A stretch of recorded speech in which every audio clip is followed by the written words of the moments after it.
Ciao amici, Tamron 150-500, eccolo qua, tozzo, compatto, proprio quello che mi serve in un teleobiettivo. Non voglio quelli che sporgono con tutto il peso là.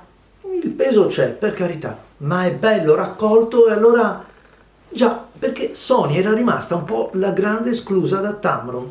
Tamron aveva creato e ha creato quel 150-600 che poi nella versione G2 è diventato veramente un obiettivo molto performante. Sì, mi era piaciuto parecchio, c'è l'attacco Canon, c'è l'attacco Nikon, mancava quello Sony.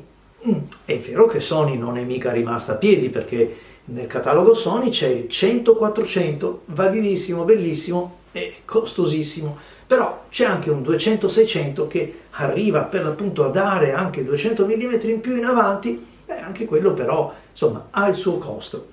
E allora Tamron ha pensato di realizzare un obiettivo specificatamente con l'attacco Sony, eccolo qua, 150-500, non arriva a 600 ma non si ferma neanche a 400 e soprattutto non costa come quei due mostri e funziona davvero bene.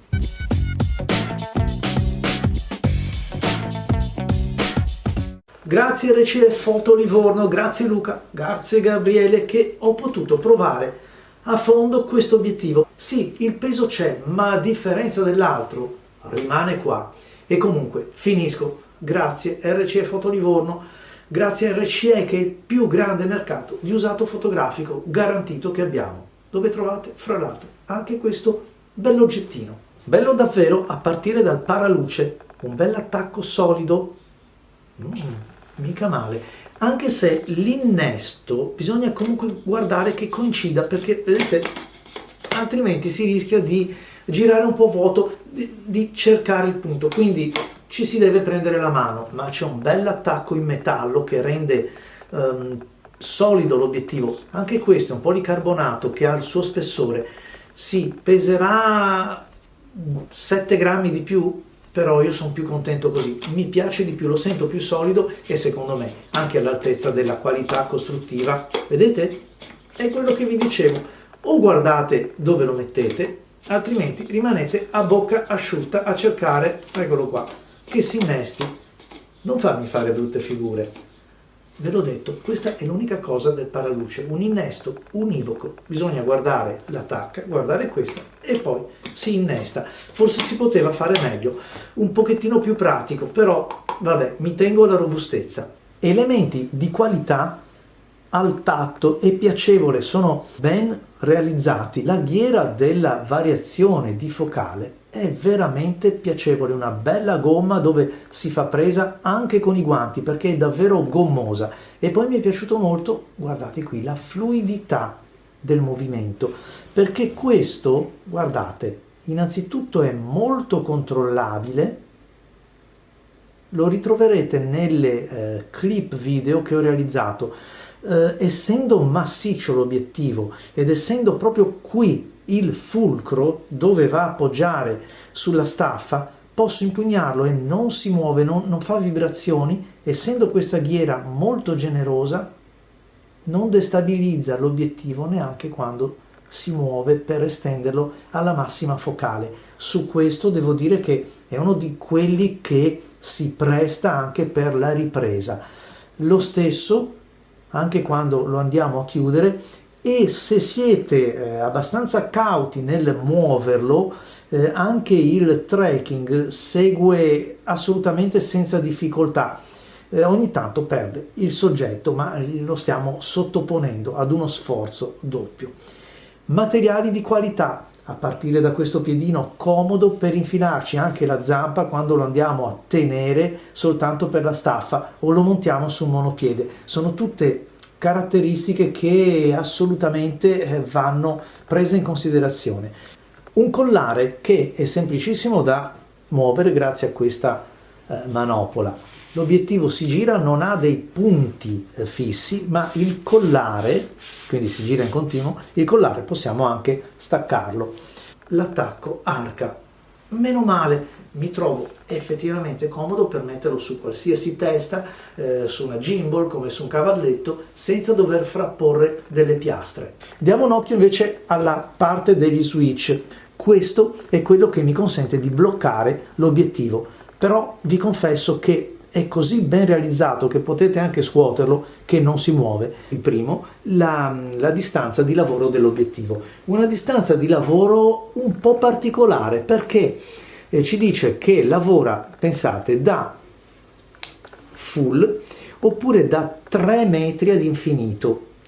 Può sembrare strano, però ci fa capire che è un obiettivo invece che è in grado di avvicinare il soggetto molto da vicino. È vero, il rapporto di riproduzione, la minima distanza di messa a fuoco è senza dubbio considerevole. Brava Tamron, al pari del 150-600 G2 che tanto apprezziamo.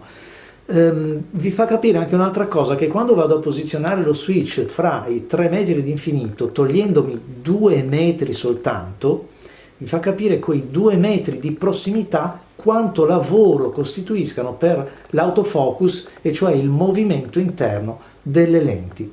L'altro invece mi dice da 15 metri ad infinito, e se siete soprattutto all'aperto, quindi come animali di taglia più grossa, è molto comodo perché diventa davvero più veloce.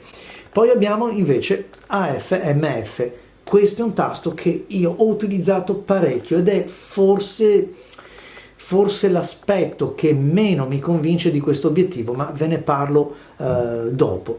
Stabilizzazione sì oppure no, e poi le varie modalità di stabilizzazione. Rimettiamolo sul sì, un obiettivo che fa anche della stabilizzazione un suo cavallo di battaglia, un suo punto forte, un po' come gli altri Tamron che ho provato, non per ultimo il 70-180-2.8, un vero obiettivo campione di stabilizzazione. Bella la resa fotografica, riesce a catturare la luce, l'atmosfera e poi comunque coniuga anche un bel dettaglio, cosa che ho trovato superiore leggermente in questo rispetto per esempio al 150-600.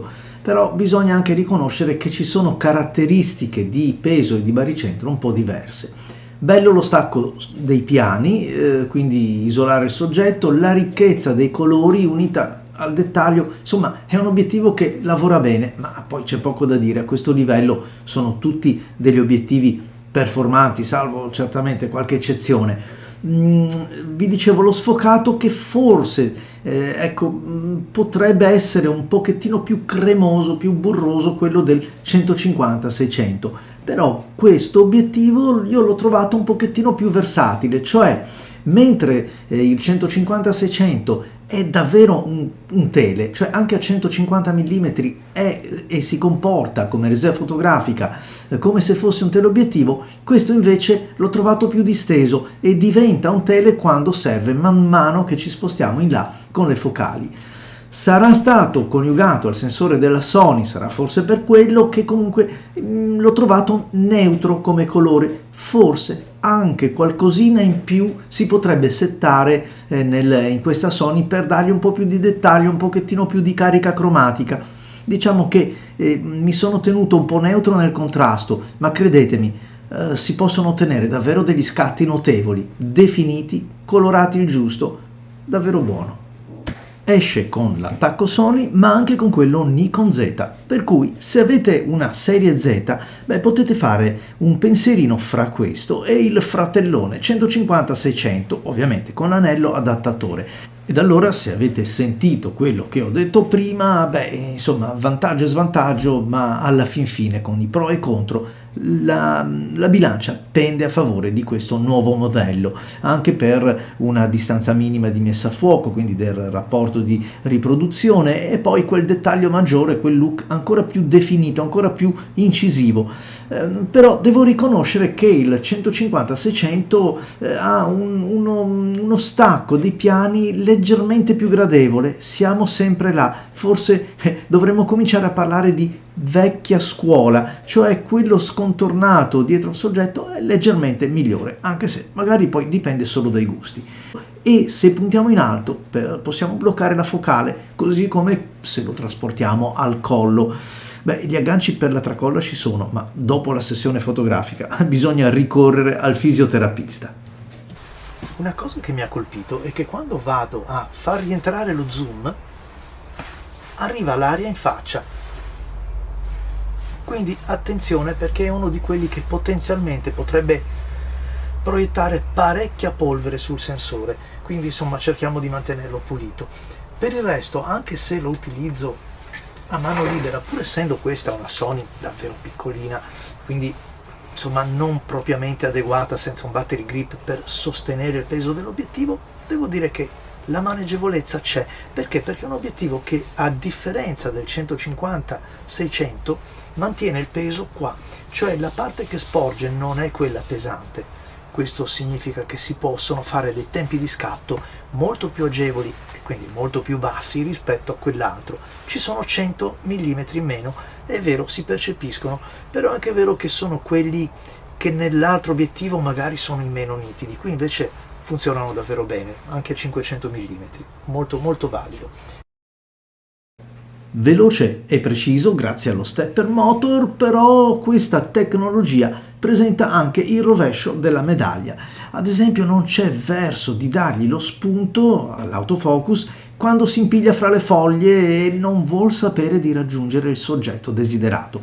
Non resta che agire repentinamente sul selettore manuale e portarsi così sul soggetto, cioè aiutando un pochettino l'autofocus. È una rottura di scatole, fa perdere parecchie foto, perché sappiamo che nell'avifauna si vive di momenti e di quel momento. In conclusione, perché è questo obiettivo, questo magnifico obiettivo? Innanzitutto un rapido confronto con quello che ci offre il mercato. Esiste il Tamron 100-400.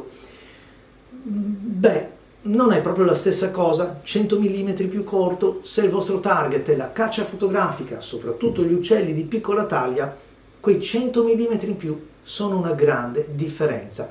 E poi non che non sia un buon obiettivo il 100-400, però questo è decisamente migliore. Il 100-400 qualche piccola impuntatura sull'autofocus, un po' scuretto, però risparmiate anche qualcosina, ma il gioco non vale la spesa. Meglio rompere il salvadanaio qualche mese più tardi e portarsi a casa questo. Può esserci il Sony 100-400, quello è bellissimo, ma intanto è più corto di 100 mm rispetto a questo. Una qualità d'immagine superiore, non neghiamolo, però anche il costo, accidenti, costa praticamente il doppio. Quindi scartato anche quello. Forse il Sony 200-600.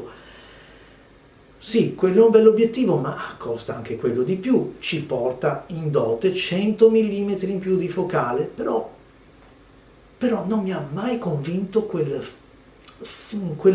sfocato, quel fuori fuoco che troviamo alle spalle del soggetto, però è un'opinione personale. E comunque pesa di più, è meno trasportabile e, lo ripeto, costa anche un po' di più.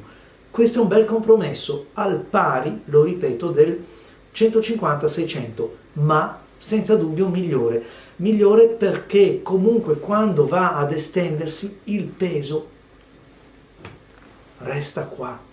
Questo è un obiettivo che anche a mano libera, guardate, cioè riesco a tenerlo su una Sony ed è tutto esteso perché il peso resta qua.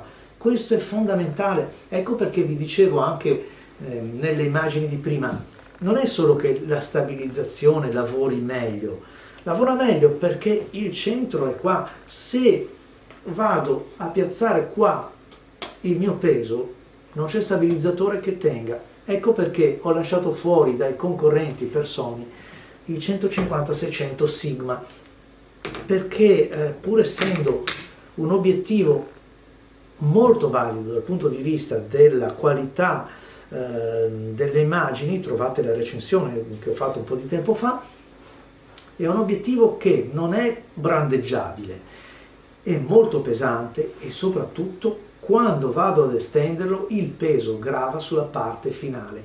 Dovete tenere presente massimamente questa cosa, perché è lì che purtroppo vibra e traballa tutto. Meglio un obiettivo invece che il peso lo tenga nel baricentro sulla staffa. E quindi ecco perché vi ho presentato soltanto quei 3-4 competitor rispetto a questo. A me comunque è piaciuto davvero tanto e anche veloce nell'autofocus, insomma, ve ne ho già parlato. Ciao amici, grazie, vi aspetto ai prossimi video.